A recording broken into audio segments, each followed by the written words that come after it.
saindo a questão da poeira da glória, eu queria perguntar de alguns textos teus lá do newsletter. Eu não li todos, tem vários, mas eu separei 2 em específicos que eu gosto bastante. Tem 4 assim que foram os que eu mais gostei, mas tem 2 que são os que eu achei mais espetacular. Um deles é o que tu fala do Shakespeare, que eu li no final do ano passado, e quando eu li, eu decidi que eu preciso ler Shakespeare. E esse ano, uma das minhas grandes... Você precisou ler o meu texto para chegar nesse patamar? Achei que ter lido antes, cara. Não, eu já tinha lido alguns textos dele, tinha lido Hamlet, Macbeth, Sonhos de uma Noite de Verão, e acho que mais um. Mas agora, uma das minhas metas esse ano é a dramaturgia dele inteira. Ah, sim, mas você tem que ler... É bom você ler no inglês original, mesmo com dificuldade. Sim. Porque... eu fiz isso há uns... Tô 45? Eu fiz isso com 18, 19 anos, porque eu estava obcecado pelo Ulisses do James Joyce. E você não consegue entender o Ulisses do James Joyce, até porque tem um capítulo específico ali que o Joyce fala do Hamlet do Shakespeare. E você não consegue entender se você não lê Shakespeare. Então eu peguei aquela edição grandona, comprei, tem tudo anotado, eu li de cabo a rabo. Shakespeare é como a Bíblia, né? Você tem que ler de cabo a rabo, assim, para você entender. Mas assim, mesmo tendo as dificuldades de palavra, sentido, trocadilho, e são muitas, a sonoridade de Shakespeare, que não precisa ser uma sonoridade que você domine também, você não precisa ter feito cultura inglesa para fazer isso, mas que você entenda a sonoridade, ela explica muita coisa do drama ali dos personagens, né? Mas Shakespeare é uma coisa que volta e meia eu sempre estou lendo, né? Eu ainda quero chegar no patamar do Eric Voegelin, que dizem os amigos que ele lia as obras completas de Shakespeare uma vez ao ano.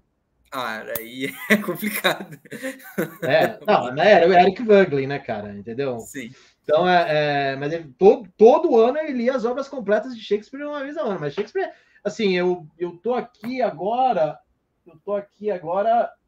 eu já li essa tradução, mas eu tô relendo, né? Aquelas horas da insônia, né? A tradução do Lawrence Flores Pereira para o Rei Lear, da Companhia das Letras, que é uma excelente introdução.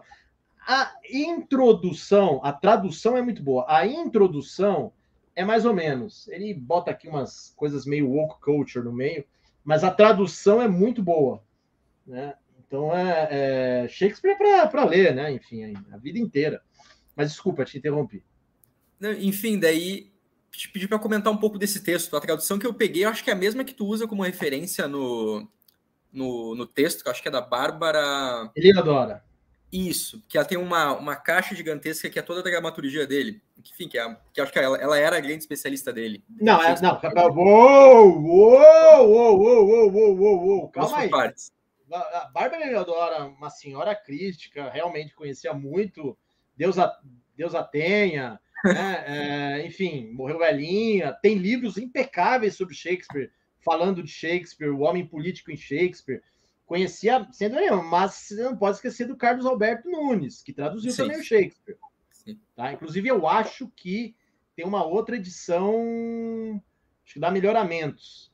Carlos Alberto Nunes, que até hoje eu não sei se tem nome de praça ou de rua, porque ele traduziu Platão na íntegra, Shakespeare, Ilíada, Odisseia, Eneida e, sei lá, enfim, o cara salvou a civilização ocidental para o Brasil, só isso. Eu acho o máximo o governo Bolsonaro ficar dando prêmio, medalha ao Olavo de Carvalho, mas ninguém deu medalha a Carlos Alberto Nunes, mas tudo bem. Cada um com as suas prioridades. Mas o fato é que a Bárbara Eleodora é uma especialista, mas não é a maior, tá? Tem a sua turma, que, enfim, faz parte da linha que ela comenta, entre elas tem o Rodrigo Lacerda, que foi aluno dela, etc e tal, mas não é o melhor, tá? Enfim, vamos com calma. Mas eu uso alguma coisa da Bárbara Eleodora, mas algumas... Por exemplo, a tradução que eu uso do soneto... Agora eu esqueci qual é o soneto. Acho que é o 89, que é o soneto do amor, o famoso soneto do amor, eu acho que é... Deixa eu ver aqui. Espera lá. Eu já vejo aqui na hora. Beleza. Eu não sei se é dela ou do Ivo Barroso. Eu acho que é dela, porque era o que eu tinha na época que eu escrevi isso. Mas, se não for dela, eu tenho que admitir que o Ivo Barroso é superior ao que ela fez. Calma aí, pera lá. Shakespeare, a Memória de Deus. Aqui. É a tradução da Verba Leodora. Que é uma boa tradução, mas era que eu tinha no momento que eu estava escrevendo e eu não coloquei, mas tem a do Ivo Barroso. O Ivo Barroso foi basicamente o grande tradutor dos sonetos do Shakespeare. Né? Conheci pessoalmente o Ivo Barroso, sujeito sensacional, outro monumento, não só traduziu os sonetos de Shakespeare, como traduziu o teatro completo de T.S. Eliot, traduziu a poesia completa de Rimbaud, que é um feito. Né? A gente tem uma poesia completa do Rimbaud pelas mãos de um grande tradutor e poeta, porque o Ivo Barroso também era um grande poeta. E é o Ivo Barroso, que também entendia de Shakespeare, como poucos. Mas fala, desculpa, tá falando e aí... Enfim, só para tu comentar um pouco desse texto. Enfim, eu achei espetacular, tanto que eu pensei, eu preciso me aprofundar em Shakespeare. Enfim, preciso ler a obra. Pedi para tu comentar um pouco desse texto. Não, é um ensaio em que basicamente eu tento argumentar que há uma espécie de filosofia política em Shakespeare. Né? Há uma meditação de Shakespeare a respeito do poder e que ele, a seu modo, ele dá uma solução para o problema do poder, que é a questão da renúncia. Né? O Shakespeare, ele é considerado um renascentista, talvez ali no limiar do barroco, mas ele é um fruto do humanismo cristão, né? Especialmente também do renascimento inglês, da renascença inglesa. E essas preocupações a respeito do pacto fáustico, do surgimento do poder por via da violência que tinha com Maquiavel, tudo isso já estava ali naquele ambiente político-cultural da Inglaterra, até porque ele está vivendo numa época que você tinha uma monarca absoluta que era a Elizabeth I. Né? Então, o Shakespeare é um sujeito muito preocupado com a questão do poder. Né? Principalmente suas peças históricas e as tragédias. E o que Shakespeare faz de maneira brilhante, especialmente nas peças do seu final de vida, né? E aí porque assim, você tem as peças do começo de carreira, e aí você pode colocar Romeu e Julieta como a melhor desse período. Você tem Títulos Andrônicos. Júlio César também. Não, Júlio César já é o início do período de maturidade. 1600. Aí você tem o período de uma maturidade, que é quando o Shakespeare acorda. O famoso estalo de Vieira. Pá! Daí ele faz Ricardo III. E aí ele faz... Ricardo III, sendo que Ricardo III tem a suposição de que ele está dialogando com o Dr. Fausto do Christopher Marlowe. Porque é que tá. Antes de Shakespeare, você tinha Christopher Marlowe, que foi o maior dramaturgo da época de Elizabeth que existia. E Christopher Marlowe, que morreu provavelmente porque era um espião da rainha, que era um bissexual, ele morre numa taverna com uma facada no pescoço. Ele escreveu duas peças muito importantes para você entender como o homem inglês entendia a questão do poder. Uma é Tamerlão, que é sobre o conquistador da Mongólia, e a outra é Dr. Fausto, em que ele reelabora a lenda alemã do Dr. Fausto. Então, Shakespeare, ele tinha conhecimento de todas aquelas histórias que existiam sobre a questão do Dr. Fausto. Então, por exemplo, você pega Ricardo III, há essa reflexão sobre a questão do poder. É muito interessante, por exemplo, que ele vai se basear, Shakespeare, para fazer Ricardo III, na biografia da vida de Ricardo III, escrita por Thomas More. Espetacular. Né? Que é uma biografia cheia de fake news. Né? As pesquisas históricas demonstram que Ricardo III não era um tirano, não era nem sequer corcunda. e que, na verdade, parece que ele teria sido um bom rei. Tem até um filme que vai ser lançado sobre como foi encontrados os restos de Ricardo III. Vai ser agora, eu esqueci qual é o nome, vai ser lançado. É um filme com a Sally Hawkins, etc. e tal.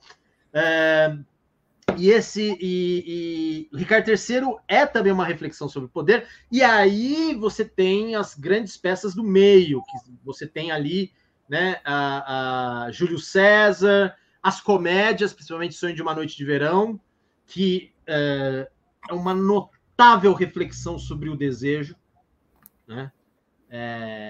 Todas as comédias que a gente conhece hoje em dia são crias de O Sonho de uma Noite de Verão. A última cria é White Lotus, a segunda temporada. Toda a segunda temporada... Você já viu White Lotus, a segunda temporada?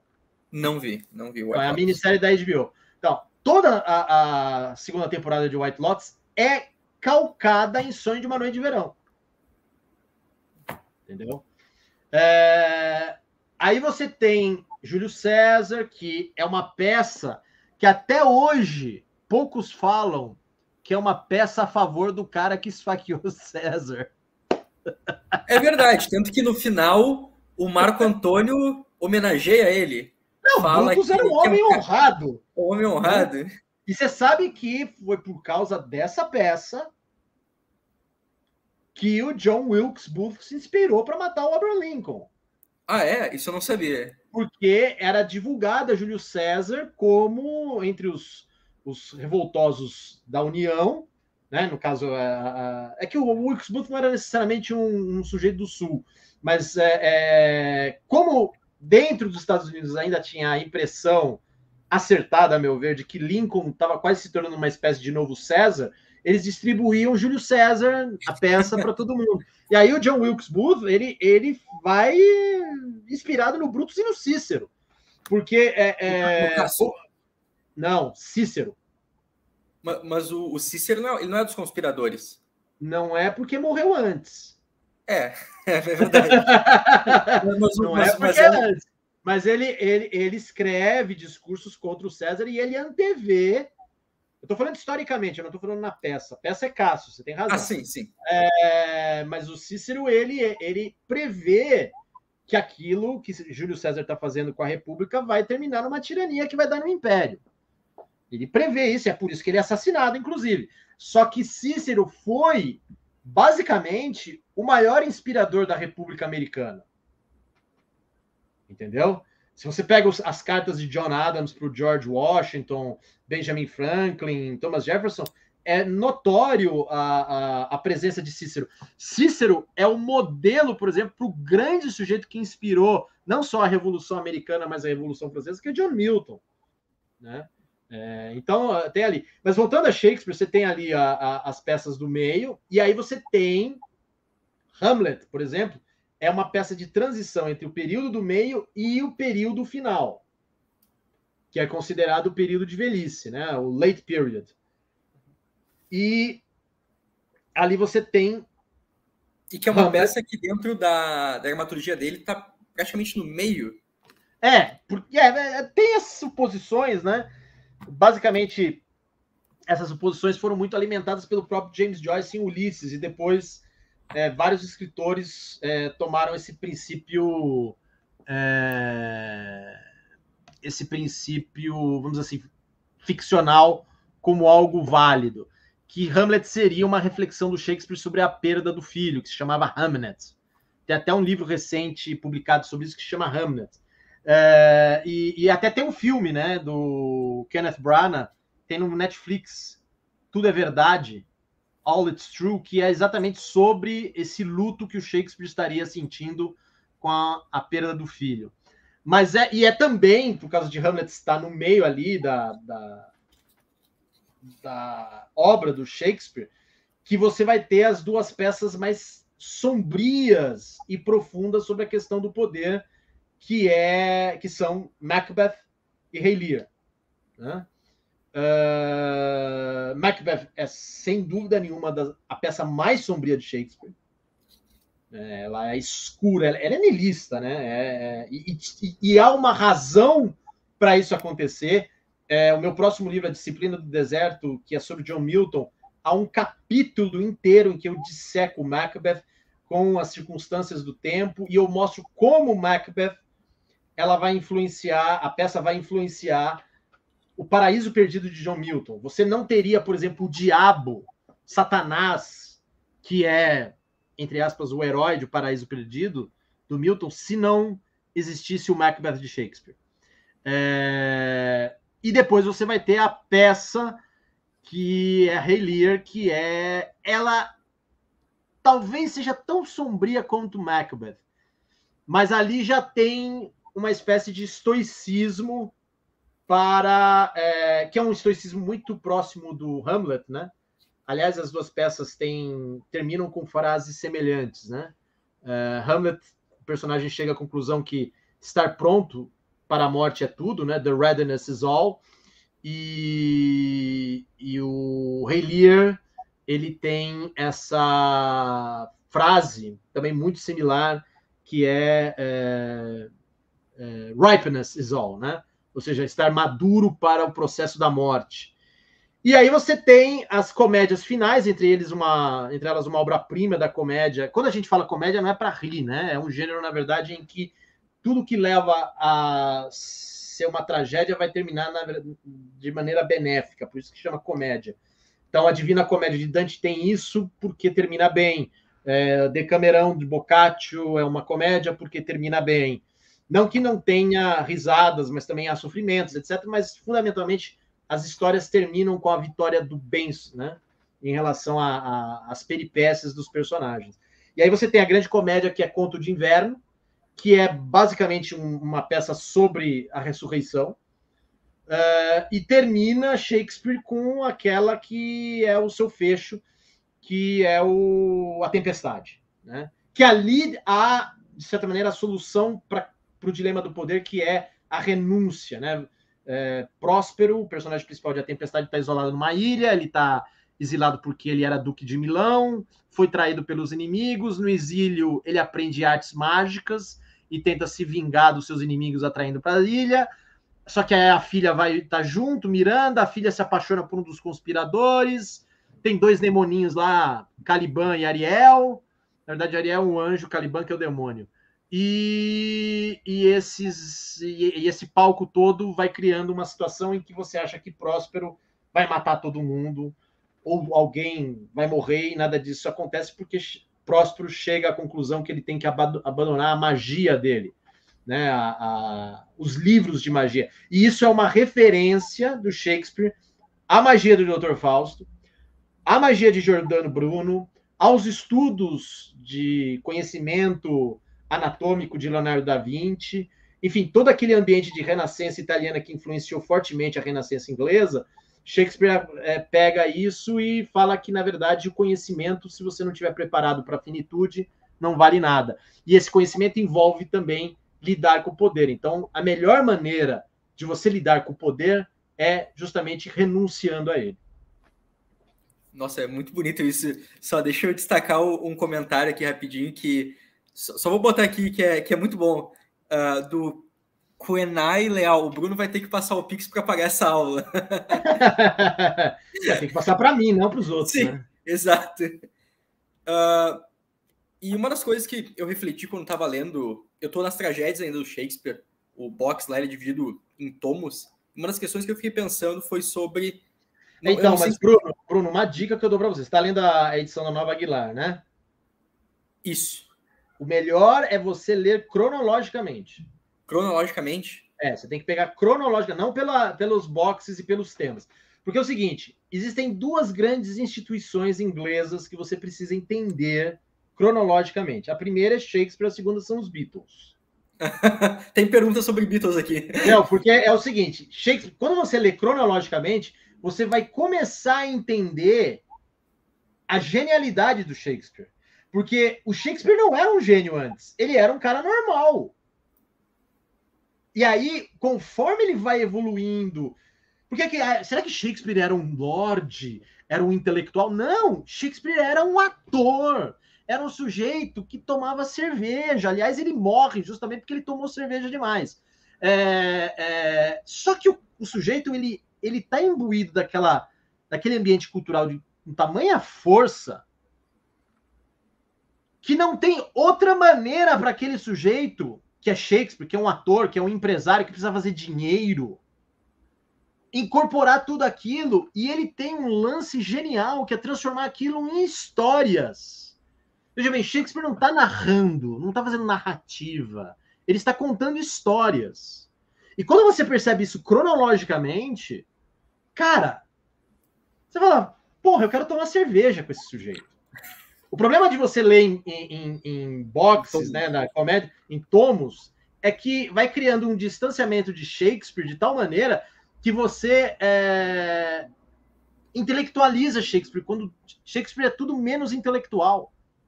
Ele é aquele... Por isso que ele é gigante. É o nervo vital ali. Né? Ele está tocando em experiências da nossa existência e traduzindo-as por meio da palavra, que você fala, cara, se ele pode, por que eu não posso? Exatamente. É a mesma coisa que os Beatles, eles começam...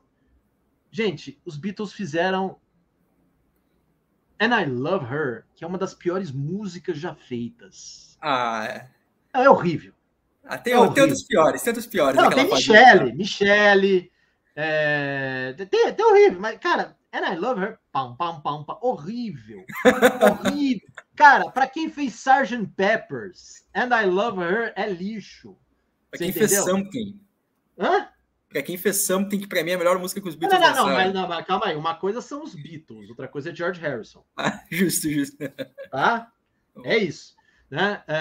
Lembrando que George Harrison, né, ele já começa lá com... Né, como é que é a primeira música do Rubber Soul que tem ele lá?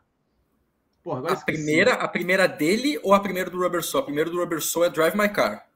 Não, mas Drive My Car é do McCartney. É do Paul. Não, é uma do Rubber Soul lá, que é muito boa. If I Needed Someone. If I Need Someone. Cara, porra, ali você já via que o sujeito era fora da casinha, né? Ali você já via que ia dar problema entre o John Lennon e o Paul McCartney. Porra, o cara é melhor que a gente. O que a gente faz? Exatamente. O que a gente faz, né? Você fala, aí... Você viu Get Back, né? O documentário do Peter Jackson? Ainda não vi. É um pecado não ter visto. Porra, cara! Porra! Ainda não vi, tenho que ver. Faz um gatunete aí. Vou fazer. Aproveita que a Anatel ainda não está ativa, porque é uma instituição burocrática, faz uma gatonete e assista o Get Back, porque tem uma hora que o George Harrison literalmente pede para sair, né? Ele fala, ó, não aguento mais vocês, vou para casa, que se fodam. Aí tem uma conversa entre o John Lennon e o Paul McCartney que gravaram embaixo, não sei como, eles conseguiram a gravação em alguma flor que estava ali escondida e transcreve, inclusive, a gravação, mas você escuta a gravação. E aí o John Lennon fala com a maior cara de pau pro Paul, porra, pior que ele tem razão, a gente não tá dando certo, e ele é melhor compositor como a gente tinha que deixar ele escrever mais músicas aqui, ele é melhor, né? Aí o Paul, é verdade, ele é melhor, entendeu? E é verdade, cara, George Harrison era melhor, entendeu? Mas os Beatles, cara, eles fazem, né, Love Me Do, And I Love Her, Michelle, aí tem Yesterday, bacana, Yesterday é bom, Yesterday você fala, né? Paul tá aprendendo, né? Aliás, um dos grandes momentos de sacanagem do George Harrison é quando ele apresenta Yesterday pela primeira vez ao vivo. Você já viu isso daí? Isso tem no Anthology. Não vi. O George ou o George quando o Paul McCartney vai apresentar num show pela primeira vez o Yesterday, ele é o George Harrison que vai apresentar. E aí o George Harrison, com aquele sotaque dele, fala: "Yes, Mr. Paul McCartney is going to introduce a new song for us yesterday." Aí o George Harrison sacana fala assim: "Opportunity knocks." Né, a oportunidade bate a porta, ou seja, tá bom, Yesterday, né? Tá bom, deixa eu aqui fazer um Taxman aqui, tá? Falou, né? Aí os caras fazem Rubber Soul. Porra, Rubber Soul. Cara, se os Beatles parassem no Rubber Soul, eles fossem, sei lá, fazer outra coisa, já tava de bom grado. Aí eles fazem Revolver. Que também, se caíssem num avião, ou então alguém morresse ali de cocaína, overdose de cocaína, tava ok. Morria com classe, passava pra história. Tomorrow Never Knows. Aí eles fazem Sgt. Peppers. Escutei ontem Sgt. Peppers, cara. I'm fixing a hole where the rain gets in. Que é isso, meu amigo? Que é isso? Entendeu? Por mais que tenha trocentos clássicos ainda, a música que mais me pega no... Tem duas músicas que me pegam muito no Sgt. Peppers, que é o Getting Better e A Day in the Life. Que a Day in the Life, A Day in the Life é épico, né? A Day in the Life é um negócio assim, O A Day in the Life é o famoso assim, escuta, a gente precisa terminar isso daqui com um arrombamento mortal. Vamos fazer isso daqui. Vamos fazer isso daqui, beleza, não tem o que dizer. Mas aí eles não estão contentes. Aí eles fazem o álbum branco. Só que no meio entre o Sgt. Peppers e o álbum branco tem o Magical Mystery Tour, que tem I Am The Warrels, tem Penny Lane, tem Strawberry Fields Forever. Ou seja, eles foram lançando um monte de single na época, né? Que depois foram reunidos no Magical Mystery Tour. Aí eles... Não, pô... O que a gente vai fazer agora? O álbum branco. Álbum duplo. Álbum duplo branco. Que só tem um momento realmente chato, que é o Revolution Number 9. Mas isso é culpa de Yoko Ono, a gente sabe disso. Quando essa mulher morrer, olha, podem me cancelar à vontade, eu vou tomar um champanhe. Mas pelo menos o disco termina de uma forma lindíssima, que é com Good Night lá. Não, com o Ringo cantando. Lá, o Number 9 tava impecável. Cara, o disco é lindo, não tem nem o que dizer. Aí eles estão para terminar, fazem lá o Get Back, depois seria o Let It Be, né? Que é o melhor disco póstumo da história, mas que é um disco que você concorda, é muito bom, mas não é como o álbum branco. Não é como certo. Mas aí eles falam assim, olha, a gente tem que ir embora com chave de ouro. É que nem o Shakespeare, eu tenho que ir embora como? Vou escrever a Tempestade.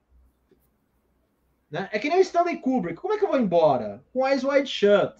Não, eles chegam e falam, como é que a gente vai embora? Com Abbey Road, cara, que tem 25 minutos de um medley absolutamente impecável. Entendeu? Então são essas duas instituições, Shakespeare e Beatles, que precisam ser estudadas cronologicamente para você entender que o gênio, Bruno Carlos Françoso, o gênio é possível, é para ser conquistado. Não surge do nada. Você pode ser um gênio se você tem disciplina. Como eu não tenho, eu nunca vou ser. E qual dos discos dos Beatles tu mais gosta? É o álbum branco mesmo? Não, Abbey Road. Também. Acho que Abbey Road é... Eu gosto muito de Sgt. Peppers, claro, e sem dúvida nenhuma, Sgt. Peppers é o maior álbum já feito na história da música pop. Por toda a importância, mas dos Beatles é Abbey Road. Eu acho... Quando é um medley, cara. Quando entra o medley, é um negócio... Eu sei viradas de bateria do Ringo, cara. Você bota o medley, eu posso ficar horas discutindo o medley do Abbey Road, entendeu? You never give me your money. Aquilo, puta, é sublime. Não tenho o que dizer. É lindíssimo. É lindíssimo. Deixa eu ver aqui se... E durante muito tempo o álbum branco foi meu favorito, mas depois de um tempo virou o Abbey Road. Não tem como. O Abbey Road é o fim, cara. Abbey Road é o fim. Eles chegaram e falaram assim, vamos terminar isso com chave de ouro. Entendeu? E aí, óbvio, aí você tem o fato de que, tirando John Lennon, que teve uma carreira solo bem vagabunda, né? Que, na verdade, só dá para fazer em Greatest Hits. Instant Karma. Os dois primeiros vão. Caralho, que aquilo lá. Cara, o John Lennon, nossa, chato, é um dos maiores chatos da história da face da Terra. Mas ele tem uma grande canção que é Mind Games. Mind Games é belíssima canção. Agora, o Ringo. É o Ringo, né, cara? A única coisa que ele fez na vida foi depois casar com uma Bond Girl, que é a Barbara Bach. E que fez um dos melhores James Bonds, que é o Spy Who Loved Me. Mas o Paul McCartney, sem dúvida nenhuma, tem álbuns impecáveis, Band on the Run, tem um que ele fez recentemente há 10 anos, né? Que é o Chaos and Creation in the Backyard, que é top. Mas o Paul também tem um disco ali no meio que são... Não, tem... Cara, o Paul... Mas daí, vamos... A gente tem que dar justiça, né? Linda McCartney também ficou meio no pé dele ali, muito chatinha, né? Cada um tem Yoko Ono que merece, né?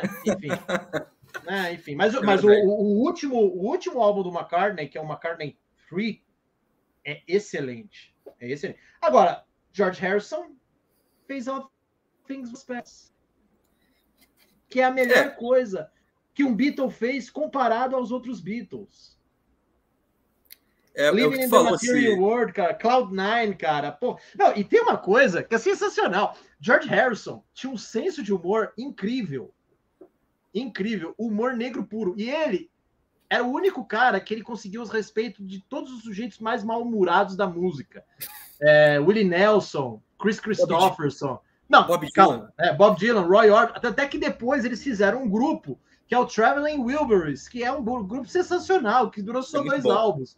Mas tem um álbum que é o primeiro, que é o Traveling Wilburys 1, que tem uma música que, porra, cara, é pra tocar no meu funeral, né? End of the Line, né? Você toca aquilo no meu funeral, por favor. É sensacional aquilo. Você acabou de assistir a um corte do meu canal. Não se esquece de curtir o vídeo, deixar um comentário e fazer a sua inscrição.